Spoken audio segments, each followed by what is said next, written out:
But let's introduce the panel. So Tim, let's start with you. A minute on yourself and the company. Okay, thank you very much. I'm Tim Holden. I'm head of residential for Edmund de Rothschild Ream UK. My role within the UK is we have two funds, an affordable housing fund and a built to rent fund, AUM of about 700 million between them. Our focus is on the affordable fund, social impact. On the built to rent fund is to provide a sort of regional strategy right across the UK. My background is 20 years in affordable housing, and then about 10 years in investment management, and I've been leading the platform for the last 4 years. Great, thanks. Robert. Yes, thank you very much. My name is Robert van Dijk. I'm managing director and fund director of the residential fund at ASR Real Estate. That's a part of ASR, which is a big insurance company in the Netherlands. And we manage we have a retail platform and residential or a real estate platform, and we manage different funds in retail, office, residential, agricultural land, and we're also investing in affordable housing, of course, mainly in the Netherlands. And we are serving institutional clients like pension funds, insurance companies. Great. Hilke. Yes, first of all, very nice to be here today to discuss about social impact in the housing sector, my favorite topic. So my name is Hilke Nijmeijer. I'm the portfolio manager of a pan-European residential strategy, focusing on affordable and sustainable houses for middle-income households across the top 15 cities in Europe. CBRE doesn't need a lot of introduction, I think, but CBRE Investment Management is one of the largest global investors in real assets. We have a big footprint in Europe, investing in different sectors, but with a main focus on residential and logistics. Super, thanks very much. And Ron, over to you. And Ron is also part of the editorial board and in terms of impact. So interesting to have you here. Ron, over to you. Yeah, thank you. And also my pleasure to join this panel. I think it's the most important topic, so perfect. I'm the CEO of MI. That's an advisory boutique on alternatives like senior living and healthcare. I'm associate professor at Amsterdam School of Real Estate and also chairman of the Senior Housing and Healthcare Association. And this topic is top of mind. How can we create social impact? How can we create affordable housing for elderly? So happy to join this discussion. Yeah, and I think that's one of the things we particularly wanted to pick up was that this isn't just about affordable housing, that this is around living in general and the social impact of living, which of course includes senior living, healthcare, those aspects. So I think that's important. Let's maybe just start with, how can the investors, asset managers here have a positive social environment impact within the residential sector? What are the things that you can actually do here? Maybe just start with you, Tim, and then it'd be interesting to get everybody's perspective on that. I think when you start with social impact, you have to work on what you're actually trying to achieve. And I think in the UK in particular, we have a real issue with demand. I mean, the supply is negligible. So anything that you provide in our market is going to support people who need a place to live. And the products we're producing effectively are an affordable housing product, which deals with the people who are in desperate need and vulnerability, and then into a build-to-rent platform that allows them then to move into something that's more sustainable in a sort of build-to-rent platform. So what I think that is where the focus has to be, and at that point you almost have a granular strategy then that pushes up into a more strategic approach to it, and then obviously from that you devise your delivery, your returns, your metrics, etc. So. Yeah. Okay, good. And feel free to pick that up, Hilke and Robert as well. Right. Well, looking at the Dutch situation, we have to do with a high shortage of residential houses. So there is a lack of houses in the Netherlands of about 300,000 households, and it will be a shortage for the long term. So that has led to increased prices, and also for people that like to rent a house, they have to pay quite a lot for rent for the house. So making impact, it's important for us to add affordable living houses, which mean that we invest in residential units, residential houses for affordable pricing. Let's say between 600 1,200 euro a month, and that's really quite hard at this moment because there's difficult to invest in affordable housing because of increasing prices and things like that. But making impact and making social impact means investing in affordable housing for mainly specific groups like seniors, students, but also for specific professions, policemen, nurses that like to live in the inner cities. It's important that they can find a home there, a house there. So it's one of our targets in our fund to add more sustainable, more affordable houses to the portfolio. On the sustainable side, environmental side, yeah, it's quite a common sense that we invest in sustainability. Our aim is to make a positive impact on nature and on climate. So we do that by following the Paris-proof roadmap. That's quite a clear roadmap. What we have to do the next years to make more progress on that. And on the other side, we invest a lot in green, making the projects green. Investments in the surroundings from properties to make it more green and more comfortable, and with a positive impact on the well-being of our tenants. So that is the other side. Okay, good. Hilke. So it's difficult to add something to this. But I mean, it might be interesting just to pick up, because obviously, Tim is looking at it from a UK perspective, Robert from the Netherlands, but you've obviously got a slightly more pan-European kind of viewpoint. So. Yeah, indeed. So that's, I was going to say, what you see happening in the UK, what you see happening in the Netherlands, that's like the pan-European thing we see. There's a huge demand-supply imbalance, and that's putting a lot of pressure on affordability in those cities. And basically, in general, you see for the people with lower incomes, that's being taken care of by either the government regulation or municipalities. The higher incomes can take care of themselves, or they buy a house, but the middle income specifically, they're really pushed out of the cities, and that's where the specific problems are. That's where you see regulation coming in as well. Maybe one thing I wanted to add, it's not, I think, really a free ticket to do something about social impact and sustainability. It's like our obligation of all residential investors. Since, well, on the one hand, we are responsible for 40% of the carbon footprint, so not doing anything about sustainability is not an option. On the other hand, we have rising energy prices, people who are under pressure paying their bills, etc. So there's a huge demand for affordable and sustainable houses. So I think all collectively we have to work on this. And the basic thing we can do is invest and increase supply to solve this challenge. And is this being supported? I mean, obviously there's regulatory support for it. In terms of views are definitely changing more towards this aspect, and the pandemic to a certain degree has also brought that on. But are you seeing more of a focus as well from the actual investment capital, the institutional investors, the pension funds putting more money to back these strategies? I think that's a really good question. You would hope so. But what I see happening in general, I talk to investors quite a lot about the strategy we have. But their main focus is still on investing in real estate, investing in different sectors, investing in residential, and then it's a really nice add-on that you make social impact, that you are sustainable. But it's still too much, I think, a tick off the box. Whereas I think it should be more intrinsic motivation also from the investor side to put more money into this area. So it's our task to attract more money, to make more money available to invest where it's needed. But on the investor side, I think a bit of development and thinking could take place as well. But what is then the biggest hurdle? Is it like unknown? Is it a so-called alternative, or is it like, also being compliant, difficult, so more a risk analysis? I think they have their buckets available and their allocations, and it should fit in one of those buckets. And residential is one of those, but impact investing or making social impact, there's not a different type of money available for that.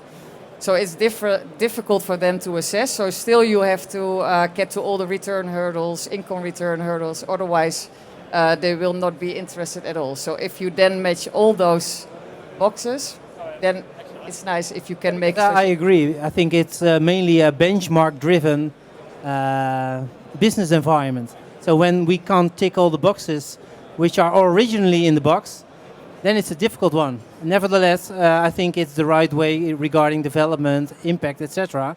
So we need to do a lot of research in terms of how do we measure, how do we compare, how do we do valuation. And I think it takes a lot of time to get over there. Looking at the Netherlands, I had a lot of interviews last time about ESG, what investors want to do, what they want us to do. And actually, the G and the E are very normal. We have to do that. There's no discussion. But a lot of investors, pension funds, insurance companies in this case, are asking attention for the S, social. That's really important. We need to serve them on that target. We need to show them with evidence that we are making impact on that. And I think that the thing is that we are sometimes talking about a social return, but that means sometimes the same like a financial return. So your financial return will be lower when you invest in social return, and that's not the right discussion. It is, you can make the same financial return and maybe also a lower risk in that case, but you make social impact. It's not, the term social return is a little bit difficult. So I think that's the case also. Yeah. I think something else to add is because what we have found on our build to rent program and our affordable housing programs is that on the build to rent, the emphasis has been on the environmental rather than the social, but on the affordable it's been on the social. And on the social, we found that money has come our way because effectively, by definition, its impact, it's affordable, defined as affordable, it becomes an Article 9, and so therefore funds come our way. And the way we're trying to address it now, rather than just say it's Article 9 and that's what people want to push, you have to sort of get the values into what you're doing.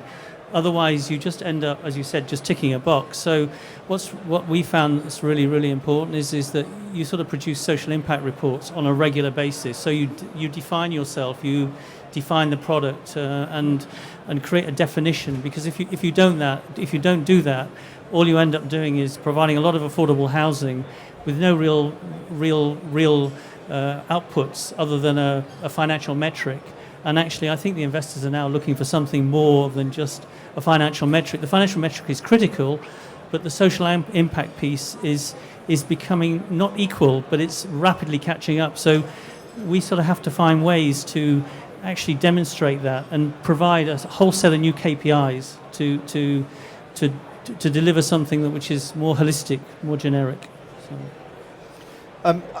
Yeah, go ahead, yeah. Yeah, maybe one thing to add. So in general, it is easy to set measures for the environmental sustainability part. That's also why EU taxonomy is focusing first on the environmental part, whereas we need to find a way, completely agree, to have social measurement as well. On the other hand, it's also difficult and different in different countries, so a big challenge to get that done. Maybe Richard, also from the SHA perspective, our members are also struggling with the S. Senior living and healthcare, it ticks all the boxes, especially on the S. Yeah. But what we see is that it takes a crossover between the PropCo and the OpCo. And that's a very difficult one, because how can we measure the impact on the operational side of our PropCo? And so how can we measure, for example, that we empower employees? How can we improve people's lives when we have someone with a disability or dementia? So how can we measure these impacts on the operational side? And I think that's a very difficult one. And also in terms of, we see greenwashing on the E, but also social, let's call it social washing on the S. And I think especially funds are quite aware of the risk they take when they say, well, we are a social impact fund.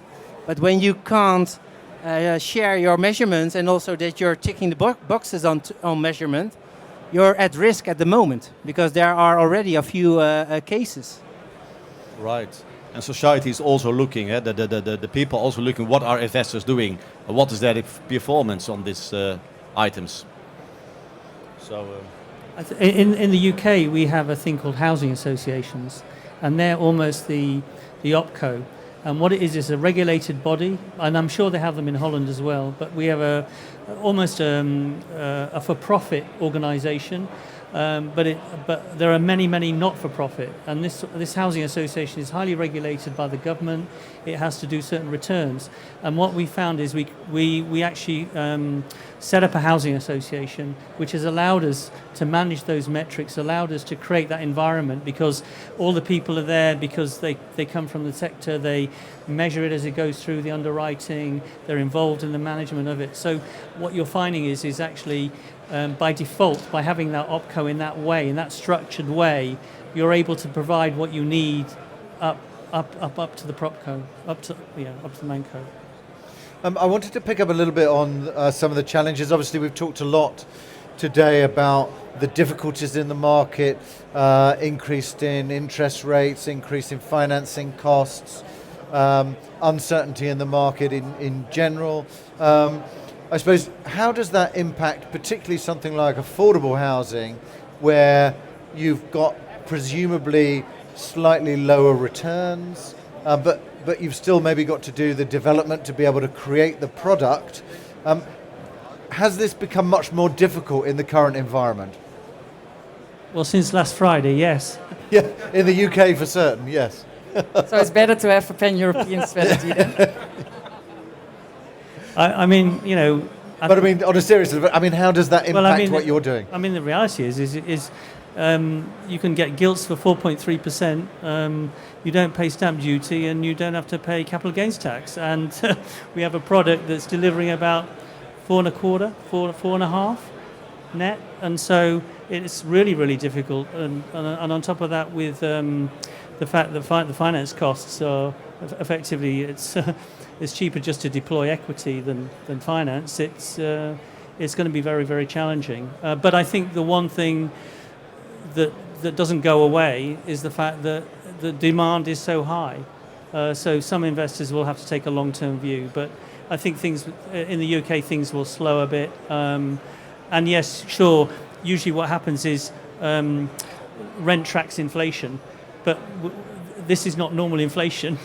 This is an inflation that's come out of nowhere, and so as a result of that, it can't track it. So if inflation was 5 or 6, then the rents can track it. But when it's 10, 11, 12, 13, then it's not possible. It's not affordable. So I think we're probably going to be out of the market for the next 6 months, 6 to 12 months, until there's an election. I genuinely think that, and I think it's a real issue for the UK at the moment. So. Yeah, I mean, the UK is suffering problems around that for sure.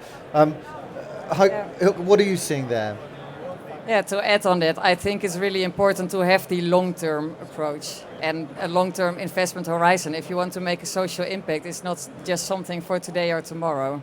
So in that perspective, demand-supply imbalance is there to stay. Affordability will be an issue. So maybe today it's difficult, and we will also be really selective in what we will invest in. But it's also a nice opportunity now to focus on the existing portfolio and improve there on sustainability items, for example. But if you take the long-term approach, I still think there is viable business cases to invest also in the coming months. If you look to the more low-risk investments, even developments could be an opportunity.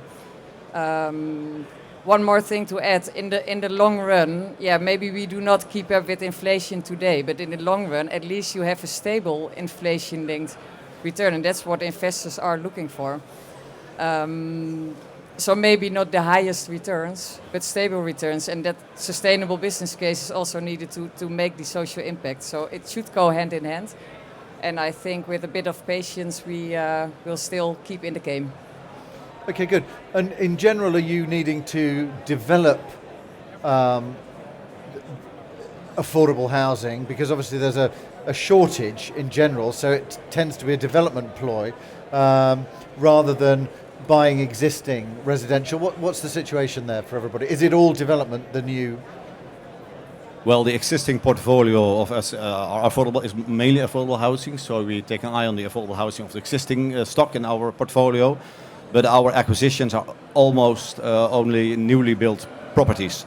And that's maybe a difficult case in the Netherlands. I think investors, there are quite a lot of investors that want to make impact, and they gave commitment recently, big commitments to invest in residential real estate in the Netherlands. So although we have some economic headwinds and uncertainties, I really think that a lot of investors have plans and will stay in our funds and will be investing in the residential market. But a problem is the permissions on new projects, and that's an issue in the Netherlands. So there will, for the long term, there will be a shortage because it's difficult to find the right new projects and to get the right permission on the short term because of procedures and processes that take a long time, and that is our issue actually. Okay, good. And obviously, Ron, there's similar issues in terms of senior living because a lot of that is around developing the right sort of product that fits to a new group of people, in essence. Yeah, that's maybe an interesting insight because especially for seniors, we see a challenge in one-person households. And for example, in the Netherlands, in the forecast 2040, we have 2 million 65 years old persons who are a one-person household. When you make the translation to affordable housing, we also need to create different type of products like co-living, shared services, but also, for example, creating studios. And that's when you look, for example, to the Dutch regulations, they're trying to create a very narrow frame of legislation, rules, etc. But we should give more flexibility to the market, to my humble opinion, to create the right product. And it also could be like that you create a 25 square meter studio for a senior who can afford this way of living, but also share services like kitchens, etc. And I think this, especially the collaboration between the market and the policymakers, we need to make some steps over there because it's not in the right direction, to my opinion. But Ron, one question: 25 square meters is really very, very small. A lot of senior people, aging people, are leaving a single-family house, so they don't prefer, I think, 25 square meter. You're talking about more the cure side, or also seniors? No, and 25 is an example, but to make a differentiation between a 55 square meter apartment, but also some people they prefer to have a very small living area and also some shared facilities, and that was my example of this combination. Yeah. So maybe net would be like 55 or for one person, but more pointing out the affordability relation also to regulation, flexibility, etc. Right. And that's a very difficult one. And developing the right product for seniors. And in the Netherlands, it should be great. I wish that people live long time in the same house when they are happy. But when they are moving, it gives opportunity for starters, for young households, to find the right house, a single family house, something like that. So when there are more senior houses developed, there will be more market movement, and that gives opportunities for starters and new households, or new searchers. And you've got different views, haven't you, over affordability in terms of, we'll have a focus on student housing, micro-living and co-living tomorrow. And obviously, a lot of the focus on micro-living is about making something that is affordable for people moving, generally younger, but moving through. So there's an affordability aspect of it. But how does that differ from what we would traditionally call affordable housing? Is that a discussion you have about, how can we, obviously there's more than one set of people that need housing, and it needs to be affordable. So I suppose how do you see that discussion? Well, in the UK, you have a sale housing market, which is regulated almost by the private sector, and it's done in such a way that the returns for it are monitored, and it's driven by the market conditions. And then you have the affordable housing sector right at the bottom, which is highly regulated, and we call that social housing, and that's what we call affordable housing in the UK. And then you have something in the middle, which has been totally unregulated at all. No rent capping, do what you like effectively, landlords, a lot of freedom, and that is the private rented market. So in the UK, it's very defined what affordable housing. When people talk about affordable housing in the UK, they don't talk about affordable co-living housing or affordable build-to-rent. They talk about social housing. They see it as social housing. They see it as benefit dependent, grant aided, and that form of housing is very, very, very clearly defined. So it's not such an issue for the UK. It's probably more of an issue for Europe, where you have people living in rental property for a long, long time and choosing that over sale, and affordability comes in. Whereas the rental market in the UK, the built-to-rent market in the UK is made up of many, many different sectors. Some at a very high end and some at very low end. We just choose to be at the bottom of the pyramid, and we're providing sort of more of affordable housing product. Well, if you look into what is affordable, we dove, while building the strategy, into all local regulations. And, well, it's a lot of different approaches, like the UK one, in the Netherlands is different, in Germany is different. So we actually took the approach, we look at it from a tenant perspective. We will look to the income scales in different cities, and we took the approach of the World Bank and the UN, who say you cannot spend more than 40% of your disposable income into housing cost, and if you then deduct like energy cost, service costs, etc., you should not be paying more than 30% of your disposable household income. So that's how we created like a European definition on behalf of our strategy, not looking into local regulations, but focusing on the target group. One thing I wanted to add as well, so it's on affordability. It's on affordability while acquiring and building objects, but it's also about keeping rents affordable in the longer run. So it's quite important not to to have like rental increases of 10% every year. So that's not really the social impact you'd like to make. And also affordability should go hand in hand with health and well-being. So you need sufficient space to live in. You need a nice area to live in. You need amenities. You need public transport around the corner. So it's not just about the apartment. It's about communities, about safety, about everything in the surrounding as well. So that's the approach we will take. I agree with that. I'm not very fond of very small houses. Affordability has to do with pricing, of course, and are people able to pay for the rent? But it has to be a balance between the affordability and price, but also the quality of an apartment. So a lot of people, because of pandemic, are working at home. They really like to have some extra room. They want to relax at home. They want to work at home. They want to live at home. And we are really focusing on the right balance between affordability and price, but also well-being and a good enough room and good quality of the units. Maybe then, Richard, a question, because it's an interesting point. Then we're going from an asset level to a, let's call it, area level. But do we also have a business case on an area level? That's really difficult, and we have laughing at me like, oh.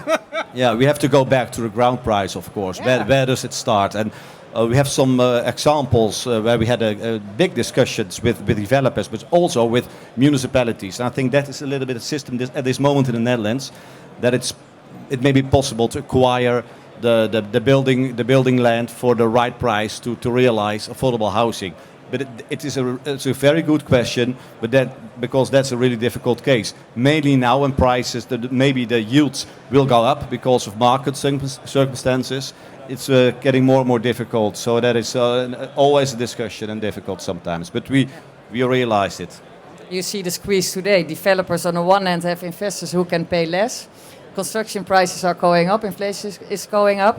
So the entire chain should cooperate here. Otherwise we won't. Yeah, that's mainly the solution is out of the box, not in the box between those two parties. And to my opinion, it's really a value chain impact measurement.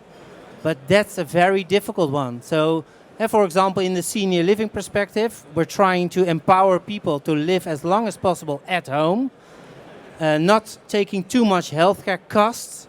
So then we should invest in prevention, and that's a very interesting example. So when we invest €1 in prevention, can we save 5 in the end of the value chain? At the moment, we're not organized in this way. We should go in this direction, otherwise we're not making it. It means also work with, I've just told you, with municipalities. So the private public cooperation is very important, and that needs time and investments. Okay, good. I think that the discussion there around community as well and cooperation is really important. Obviously, there's a lot of focus at the moment on energy pricing. Affordability obviously includes that as well. So I guess, does that mean that going forward you'll be looking at trying to find much more, energy positive buildings or passive house style, so that then energy becomes less of an issue? Because obviously that's a different way as well of being able to support affordability for clients. Is that a... I'd agree. I mean, I think there's a big cost to that. That's a reality. So there's a lot of upfront cost. And interesting, we did some work. We wanted to do a net zero carbon scheme, and we started on that journey. But the amount of kit that we have to put into the scheme to deliver net zero is such that it almost overcomplicates the product to the point that it's too difficult to build. So there's a lot of research and technology catch-up, I think, as well as required.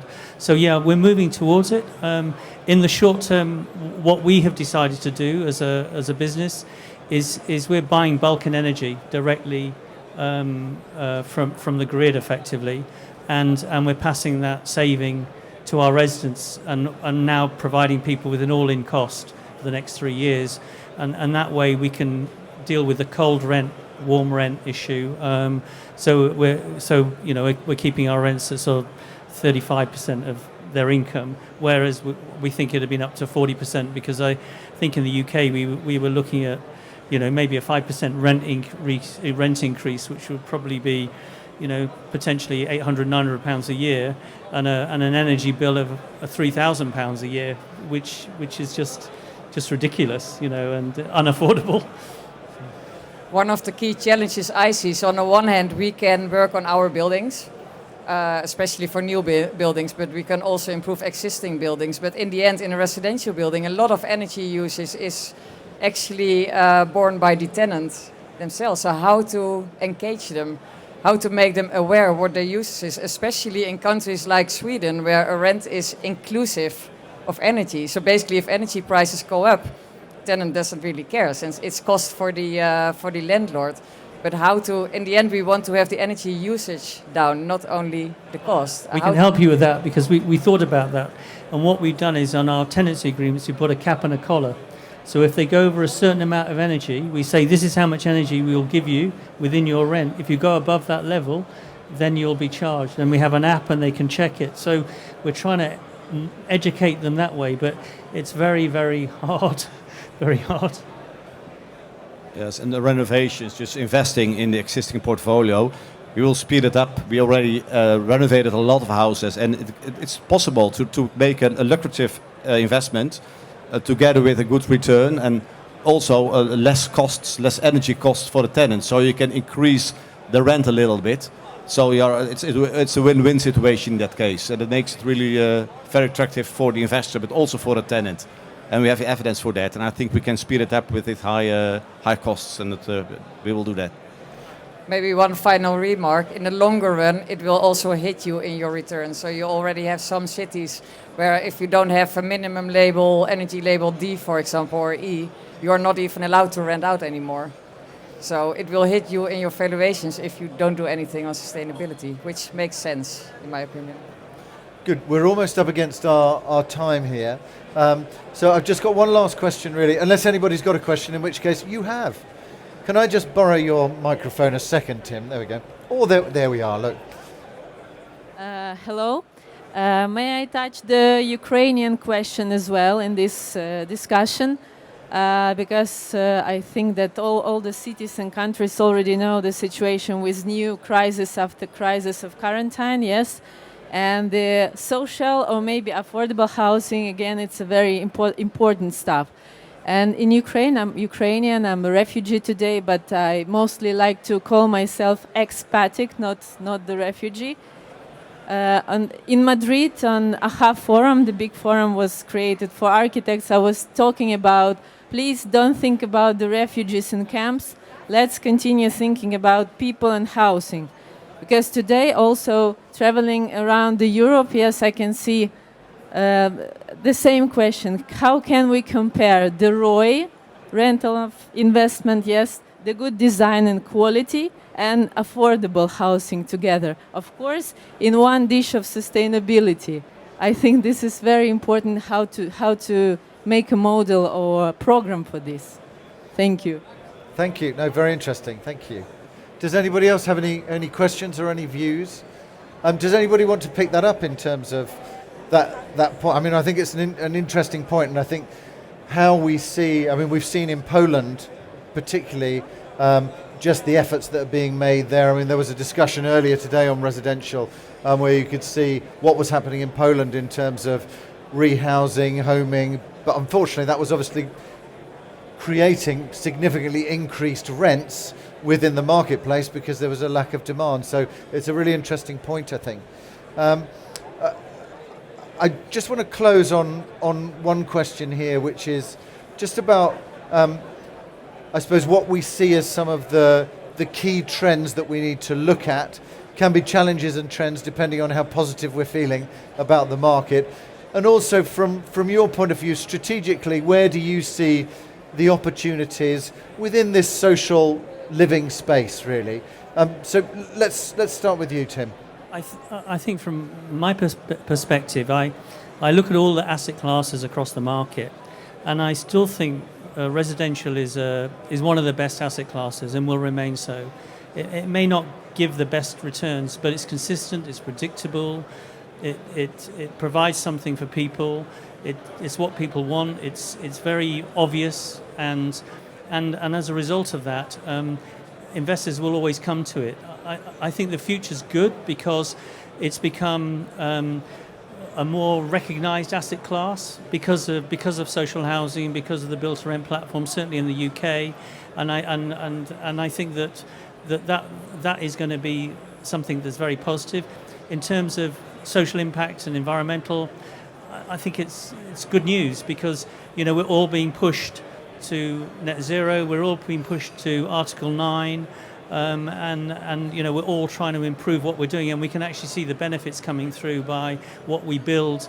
Actually, in the future, will look better if we spend a bit more money now on it. And I think that for us, in a way, it's an open door. The challenge is going to be how we, as a collective, actually push through and deliver that, because there are some quite big hurdles within that. Because we're probably slightly ahead of the game rather than behind the game, and we're more almost pioneers in that area. And I think that if we keep pushing, we'll get there. But I think it's going to take some time. Okay, good, Robert. Well, on the long term, the residential investments is a low risk investment, and I've experience for more than 20 years in residential investments, and well, it's stable. Occupancy rate is always high.